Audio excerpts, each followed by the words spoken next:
J'avais aucune raison d'arrêter. J'avais aucune raison d'arrêter Gypsy Baby. Jusqu'à la dernière seconde, j'y mettrais ma chemise. La solitude n'est pas pérenne. Tu peux faire des choses seul, mais si t'es ambitieux, tu pourras pas aller très loin et faire grossir ton entreprise autant que tu le souhaites. Gypsy Baby, ça a vraiment été mon école de commerce. Ça m'a appris que rien n'est impossible. Mais c'est pas juste une phrase, tu vois, qu'on dit sur LinkedIn, qu'on aime bien dire sur LinkedIn ou sur les réseaux sociaux. Moi, Gypsy Baby, ça m'a clairement donné des ailes. Ça m'a enlevé toute peur qu'on peut avoir de façon très naturelle. En fait, on s'auto-flagelle, on se met des barrières tout seul. Notre pire ennemi, c'est nous, en fait.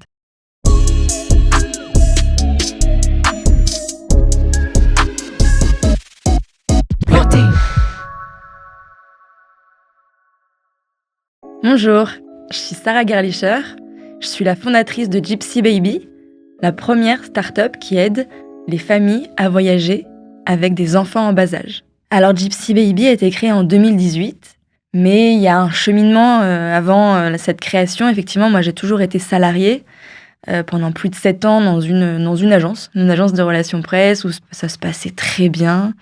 Mais au bout de 7 ans, j'en ai eu un petit peu marre. J'ai eu envie, j'avais cette flamme là dont on parle, mais elle est venue aussi chez moi. Je l'ai ressentie et j'ai eu ce besoin d'entreprendre. Je savais pas vraiment dans quoi. Et à ce moment-là, en 2018, je viens d'avoir un bébé, ma première fille qui s'appelle Romy. On voyage avec mon mari et en fait, le déclic, il est venu à ce moment-là. Lors de ce premier voyage en famille à 3, je nous revois encore à l'aéroport et je vois surtout mon mari derrière comme un bourricot à porter toutes nos affaires. Moi, j'avais le bébé dans les bras, lui, il tirait les valises, il était énervé, il était fatigué. Les vacances n'avaient pas commencé, que c'était déjà une source de conflit. Et donc, je me suis dit, tiens, je vais chercher, je vais regarder ce qui se passe. Est-ce qu'il existe quelque chose pour ce moment très particulier que chaque famille rencontre? Il n'y a pas une famille qui a vécu ce moment de frustration qui est très propre aux vacances, quoi. Et donc, je regarde un petit peu... je me penche vraiment sur cette idée. Est-ce qu'il existe une solution pour les familles qui voyagent avec des enfants en bas âge?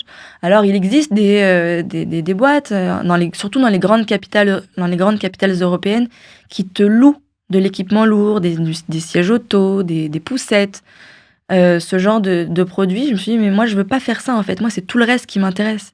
Tu vois, là, dans ma valise, j'ai pas de siège auto, j'ai pas de poussette, j'ai pas une chaise haute.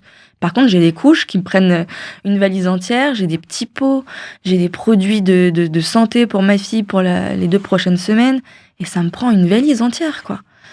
Et donc voilà, c'est de ce voyage-là et de ce manque, en fait, j'ai pas trouvé, en fait, la solution que j'aurais aimé trouver moi-même, qui m'a donné l'envie de créer Gypsy Baby. Et donc concrètement, je l'ai créé en octobre 2018. Et l'idée, c'était vraiment de faciliter et d'aider les familles à voyager plus légèrement, plus sereinement. Et que ce moment-là très précis ne soit plus une friction, mais apporte une solution.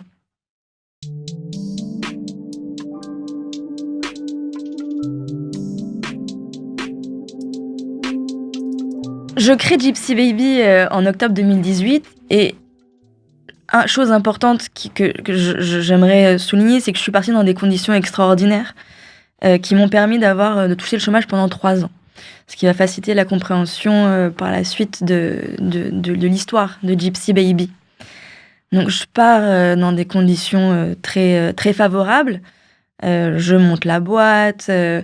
Je suis extrêmement soutenue par mon entourage, par mon mari, par mes beaux-parents qui croient à fond dans le projet, qui me soutiennent émotionnellement au quotidien.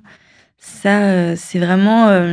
on a tendance à pas en parler assez, je trouve, mais le soutien de ton cercle très proche, et c'est un pilier, en fait, pour un créateur, pour un entrepreneur. S'il a pas ça, la boîte, elle peut être géniale, elle peut flancher si tu n'es pas soutenu. soutenu par ton entourage. Et moi, c'est ce qui a été le cas. Donc, je pars vraiment dans de très bonnes conditions. Je suis soutenue. Je crois à 1000% dans mon projet. Mon entourage y croit également. J'ai des ailes, en fait. J'ai des ailes. Je fais tout, je m'occupe de tout. Je gère, je m'occupe d'identifier les marques avec lesquelles j'ai envie de collaborer. Je collaborais avec des marques premium françaises pour proposer un service vraiment à la hauteur pour mes clients. Donc, je m'occupais de tous les achats, d'identifier les marques, des achats. Je m'occupais de la communication de Gypsy Baby. Je m'occupais de développer aussi la partie B2B, parce que c'est un service qui s'adressait à la fois aux particuliers et aux professionnels. Donc, j'étais aussi sur le terrain de démarcher des hôtels avec lesquels on avait envie de s'associer, qui peuvent être intéressés par ce service. Et ça se passe plutôt bien. La réception de l'idée plaît à la fois aux mamans, à la fois aux marques et aux hôteliers. Donc, je suis la reine du monde à ce moment-là. Au bout d'un mois, je reçois un mail. Alors là, je tombe de ma chaise. Je reçois un mail de Station F qui me contacte et qui me dit écoute Sarah, on a entendu parler de Gypsy Baby, ça nous ferait plaisir que tu viennes dans nos locaux pour nous pitcher, pour nous raconter un petit peu plus en détail ton aventure. J'y vais, je raconte le projet de Gypsy Baby. Ils me disent écoute, trop bien, c'est une belle aventure, reviens nous voir dans un an, on sera là. Et donc voilà, moi je continue mon année 2019 de façon hyper positive. Les collaborations avec les marques se font plutôt simplement. Le projet et le service surtout plaît en fait. C'est vraiment c'est ça, c'est confirmé. Les mamans m'appellent tous les jours, réservent sur le site. Ça se passe bien, on a une visibilité de dingue. Moi, ce qu'il faut savoir aussi, c'est que mon métier, donc à la base, c'est d'être attachée de presse. Donc mon métier, c'est de mettre en lumière les autres. J'ai évidemment essayé de faire ça pour moi également dans cette aventure avec Gypsy Baby. On réussit pas trop mal. On est invité sur Télématin, on passe sur Europe 1. On est appelé à candidater pour des concours pour faire en sorte que Gypsy Baby soit... Enfin, on fait tout pour donner de la visibilité, en fait, au projet. Et ça fonctionne, la visibilité est là. On a beaucoup de beaux papiers. L'année 2019 est vraiment très prometteuse. Et puis, arrive l'année 2020. Ah oui, j'ai oublié de donner un petit détail, c'est que je suis enceinte en 2019. Donc, je vais accoucher en avril 2020.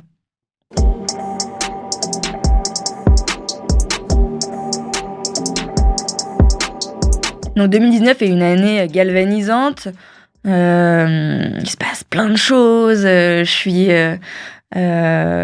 super contente pour Gypsy Baby et je pense que c'est très, tout ce qui se passe là, c'est prometteur. Mais il y a un paramètre que j'ai négligé et qui est un peu l'élément annonciateur de la tournure que va prendre Gypsy Baby dans les prochains mois. C'est le fait d'avoir négligé les personnes avec qui je voulais monter cette entreprise. Aujourd'hui, pour moi, c'est inenvisageable de monter une boîte seule. J'avais des ambitions tellement hautes pour Gypsy Baby, mais finalement, je me suis pas donné les moyens nécessaires à ce moment-là pour amener la boîte où elle méritait d'aller. Et ça, c'est l'erreur principale c'est la conclusion de cet échec, en fait. Vraiment, la conclusion que je peux tirer de l'échec, j'en dirai plus tout à l'heure, mais l'un des éléments principaux qui ont mené à l'échec de Gypsy Baby, c'est le fait d'avoir été seule. Effectivement, j'ai été très entourée, mais ça ne suffit pas.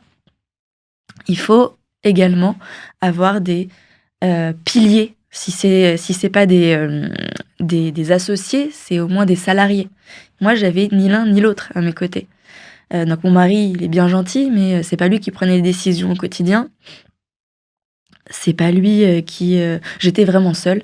Et donc, voilà, c'était vraiment une erreur stratégique de ma part qui ont mené à la perte de Gypsy Baby.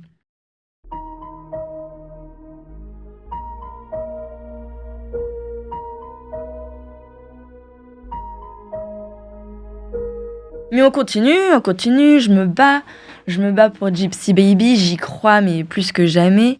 Je me dis que avec des bouts de ficelle, on va y arriver. Il se passe plein de choses jusqu'en mars 2020. Et le 15 mars 2020, je vous souvenez tous ce qui nous est tombé dessus, le Covid. Donc pour moi, le Covid, c'était très chiant comme pour tout le monde, mais particulièrement pour Gypsy Baby qui reposait en fait sur le voyage. Donc en fait, mon produit à ce moment-là, mon service à ce moment-là est devenu complètement obsolète. Donc mon service qui était destiné aux familles qui voyageaient principalement à l'étranger et pas juste en France, devenait complètement obsolète et ne répondait plus à un besoin. Donc Gypsy Baby a été extrêmement impacté par le Covid, par la force des choses. Mais on a essayé de trouver des solutions. J'étais pas la seule. Les restaurateurs, pareil, pouvaient plus ouvrir leur salle de restaurant aux clients. Ils ont essayé de faire, ils ont mis en place le click and collect. Bon, moi aussi, j'ai essayé de proposer ça à mes clientes. J'ai essayé de m'associer avec une femme que j'adorais, que j'ai rencontrée dans le cadre de Gypsy Baby. C'était une influenceuse avec qui je devais m'associer à ce moment-là pour déployer les forces internes de la boîte. Et puis, ça a pris du temps, les choses ont pris plus de temps que prévu. Finalement, ça s'est pas fait. Et voilà. Et donc, toute l'année 2020 a été vraiment au ralenti pour Gypsy Baby par la force des choses. On vendait des holiday bags. Donc, les holiday bags, c'était le sac qu'on envoyait à nos clientes. C'était un sac, un joli sac qui était rempli de tous les essentiels pour les bébés. On continue à en envoyer, surtout pour les hôtels, cette fois, en France, qui proposaient ce service à leurs clients. Toute l'année 2020 se passe de façon un petit peu chaotique. On s'en sort grâce aux hôteliers, mais financièrement, c'est pas stable. Moi, en plus, ce qui me coûte le plus cher dans Gypsy Baby, c'est le shipping. Le shipping, et puis pour que les frais se réduisent en termes de shipping, il faut qu'il y ait beaucoup d'envois. C'est comme ça que c'est comme ça que ça se passe. Et comme j'en faisais de moins en moins, c'était de moins en moins rentable. Mais j'y croyais, je continuais. J'avais également ce filet de sécurité que j'avais la chance d'avoir. Parce que j'avais ce chômage grâce au Covid, qui a été prolongé d'1 an. Donc j'ai eu le chômage 3 ans. Donc j'avais aucune raison d'arrêter. J'avais aucune raison d'arrêter Gypsy Baby. Jusqu'à la dernière seconde, j'y mettrais ma chemise. C'était mon bébé et j'ai encore plus de 6 mois de chômage. J'y crois à fond. Je donnerai tout ce que j'ai pour la faire fonctionner. Donc c'est ce qui se passe, mais en étant alerte, je sais que mon chômage s'arrête en septembre 2021 et pour moi il est hors de question que je dépende de qui que ce soit. Et donc voilà, c'est vraiment un trait de mon caractère en tout cas qui me définit. Et donc je savais que 6 mois avant la fin de mon chômage, j'allais commencer à faire des recherches en sous-marin, ou pas forcément en sous-marin, mais à commencer à être à l'affût, en tout cas, pour retrouver un nouvel emploi dans ce que je savais faire, dans ce que je sais vraiment faire, qui est les relations presse. Ça, c'est vraiment ma zone de génie, ma zone de confort, où je me sens à l'aise et qui m'a permis de donner de la visibilité à Gypsy Baby. Donc voilà, 2021, les 6 premiers mois, c'est encore...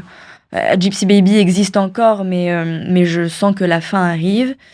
Donc je commence à envoyer quelques CV dans des agences de relations presse.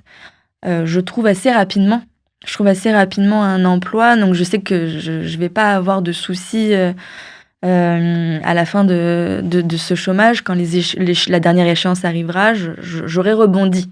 Et c'était ça en fait qui m'inquiétait beaucoup C'était de me retrouver sans rien à un moment donné et ça, il était hors de question. Donc j'avais bien réfléchi en amont pour que si jamais Gypsy Baby devait s'arrêter, ce qui s'est passé en juin 2021, que je puisse rebondir, même si je savais que ça serait une parenthèse, mais au moins que je rebondisse et que je travaille, quoi. Je me remette à travailler assez rapidement. Il était hors de question que je me prenne une année sabbatique pour réfléchir ou pour faire autre chose. C'était la question ne se posait même pas.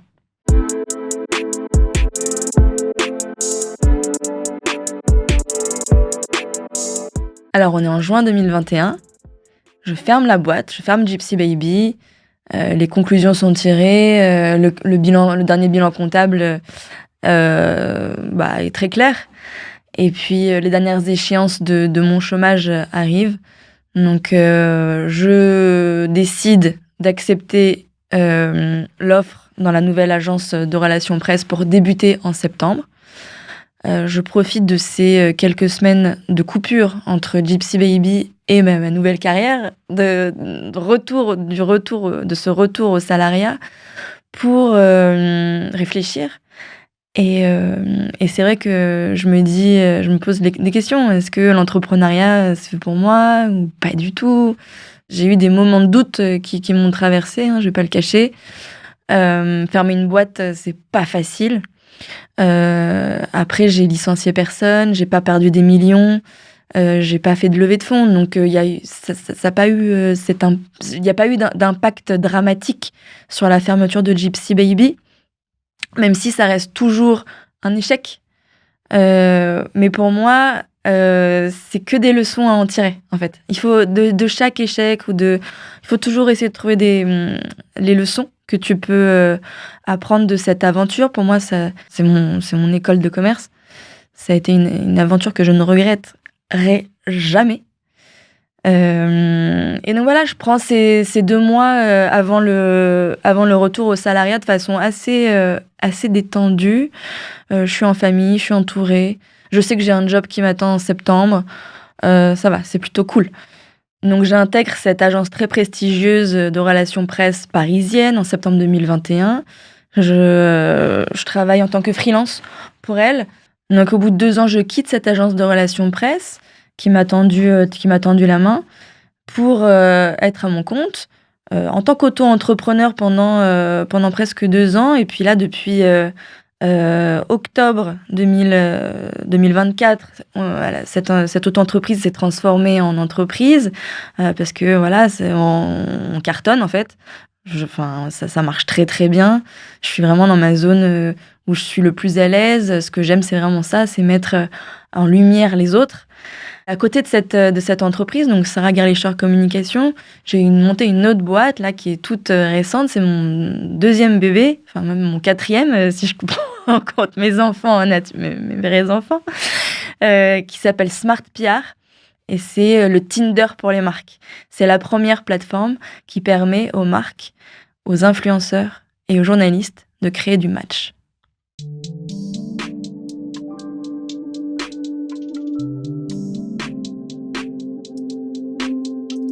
Gypsy Baby, ça a vraiment été mon école de commerce. Ça m'a appris que rien n'est impossible. Mais c'est pas juste une phrase, tu vois, qu'on dit sur LinkedIn, qu'on aime bien dire sur LinkedIn ou sur les réseaux sociaux. Moi, Gypsy Baby, ça m'a clairement donné des ailes. Ça m'a décomplexée. Ça m'a enlevé toute peur qu'on peut avoir de façon très naturelle. On s'auto-flagelle, on se met des barrières tout seul. On a besoin notre pire ennemi, c'est nous, en fait. Et ce que j'ai vraiment retenu avec Gypsy Baby, c'est que rien n'est impossible. Il y a personne qui va m'empêcher d'appeler qui que ce soit. Si mon projet doit concerner telle ou telle personne, je sais que je peux l'appeler. Au pire, j'aurai un non, mais au moins j'aurai essayé. Donc aujourd'hui, ce que j'ai retenu de cet échec qu'est Gypsy Baby, même si je le vois pas vraiment comme ça, c'est que voilà, rien n'est impossible. Tu peux vraiment transformer ton idée. Si tu as une bonne idée, tu peux la concrétiser. Et la deuxième chose que j'ai apprise et que j'ai retenue et que je mets en action aujourd'hui très concrètement avec Smart PR, c'est de ne pas avancer seule. C'est fini, je n'avance plus seule. La solitude n'est pas pérenne. Tu peux faire des choses seule, mais si tu es ambitieux, en tout cas, tu pourras pas aller très loin et faire grossir ton entreprise autant que tu le souhaites. Et ça, c'est vraiment...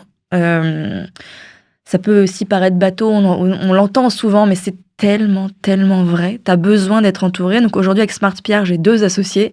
J'en ai pas cherché une, mais j'en ai cherché 2 pour trouver des compétences complémentaires aux miennes. Sur SmartPR, on est 2 RP plus un développeur qui s'occupe de toute la partie technique de notre plateforme. Donc voilà, aujourd'hui, j'ai appris de mes erreurs et j'essaye vraiment au quotidien dans mes 2 boîtes, j'ai 2 boîtes à gérer, de transformer ces erreurs en succès. Voilà. Et si j'avais un conseil à donner, ce serait ça, c'est de ne pas te poser de limites, surtout pas toi. Que les autres le fassent pour toi, c'est une chose, qu'on te dise non, c'est une chose, mais toi, il n'y a aucune limite que tu dois t'imposer. Et la deuxième, c'est entoure-toi. Entoure-toi de personnes, de compétences complémentaires. C'est vraiment ce qui va te propulser. On n'est jamais pleinement préparé à planter sa boîte. Alors informer, accompagner les dirigeants, les indépendants, c'est notre mission avec Planté et c'est aussi la mission de notre partenaire, l'association GSC, l'assurance perte d'emploi des dirigeants d'entreprise.